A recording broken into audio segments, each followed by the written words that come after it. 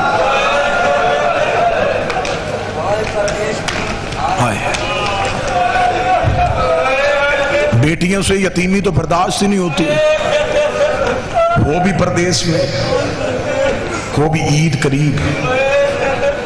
یہ جو دن ہوتے ہیں نا جی, یہ جو اب دن گزر رہے ہیں, ان دنوں میں بیٹیوں کی نظریں ہوتی ہیں پیکے گھروں پہ. کوئی بھائی کے انتظار میں, کوئی بابے کے انتظار میں. کسی کو ہے میرا بھائی آ رہا ہوگا, کسی کو ہے میرا بابا آ رہا ہوگا. جتنے مومن بیٹھے ہو, بھائی بیٹھے ہو, بہنوں والے, تمہیں زینب کے اجڑنے کا واسطہ. زندگی میں بہنوں سے ناراض نہ ہونا. یہ بہنوں کی ناراضگیاں وقتی ہوتی ہیں, انہیں بھائیوں پہ بڑا مان ہوتا ہے, انہیں بڑے مان ہوتے ہیں اپنے بھائیوں پہ. سادات و غیر سادات سے معافی مانگ کر بس بہت زیادہ پڑھ گیا, اتنا پڑھنا چاہیے نہیں تھا. وقت کے دامن میں وسعت نہیں, صرف اور صرف زیادہ سے زیادہ 5 منٹ مصیبت پڑھوں گا. 2 آنسو آپ کی آنکھ سے آ گئے, 1 آنسو کی خیرات اور چاہیے. ان پاک راتوں میں بیٹھ کے حسین کو رونے کا اجر بھی بہت زیادہ ہو جاتا ہے. ریڈی لگاتا ہوں نا جی بھائی, بہن کے گھر عید دینے جائے. بہن کو پتا ہوتا میرا بھائی غریب ہے, بہن عید لیتی نہیں, رو کے کہتی ہے تیری جوانی کی قسم مجھے چیزوں کی ضرورت نہیں, تو چل کے میرے گھر آ گیا نا, میرے لیے یہی بڑا ہے. بس تو میرے گھر آ جایا کر, مجھے کسی چیز کی ضرورت نہیں ہے. بہنوں کو بڑا انتظار ہوتا ہے پیک کے گھروں کا. اب کوئی ماتمی بیٹھا ہے تو ہائے کہہ دینا یا ایک ہاتھ سینے پہ مار دینا. علی کے بعد کوفے میں پہلی عید تھی. حسن سر پہ بابے والا امامہ رکھ کے بہن کے گھر گئے. حسن کی آواز رو کے آئی, زینب بابے کے بعد پہلی عید ہے. زینب میں حسن بھائی بن کے نہیں بابا بن کے آیا ہوں, ہو سکتا ہے تمہارا گریہ بلند ہو جائے تو میں اسی روایت میں ممبر چھوڑ دوں. رو کے حسن کی آواز آئی, زینب بھائی بن کے نہیں بابا بن کے آیا ہوں. زینب عید آ گئی ہے, کچھ مانگ میں تجھے باپ بن کے دوں. اتنا کہنا تھا, مصلی سے اٹھی علی کی نمازی بیٹی, بھائی کے گلے میں باہیں ڈالی. حسن کی داڑھی چوم کے کہتی تیری جوانی کی قسم ہے, میں نے تو زندگی میں بابے سے بھی کچھ نہیں مانگا تھا, میں تو زندگی میں بابے سے کبھی بولی نہیں تھی. حسن رو کہتے پھر میری حسرت ہے تو مجھ سے کچھ مانگے میں تجھے دوں. رو کہتی ہے حسن میں جو مانگوں وہ دے گا. حسن نے حسین کے سر پہ ہاتھ رکھا, رکھے گا میں حسین ضامن دیتا ہوں, تو جو مانگے گی میں دوں گا. جو ماں بھی بیٹھو ایک ہاتھ سینے پہ مارنا. زینب نے بھائی کے گلے میں باہیں ڈالی. رو کہتی پھر میری منت ہے, ایک بار عباس سے کہے میرے باپ علی کے کپڑے پہن کے مجھے میرے گھر میں چل کے دکھائے, میں غازی کو چلتا ہوا دیکھو, مجھے میرا بابا علی یاد آئے. اور عباس جب چلتا ہے چلنے میں علی جیسا لگتا. اللہ لعنت اللہ علی القوم الظالمین.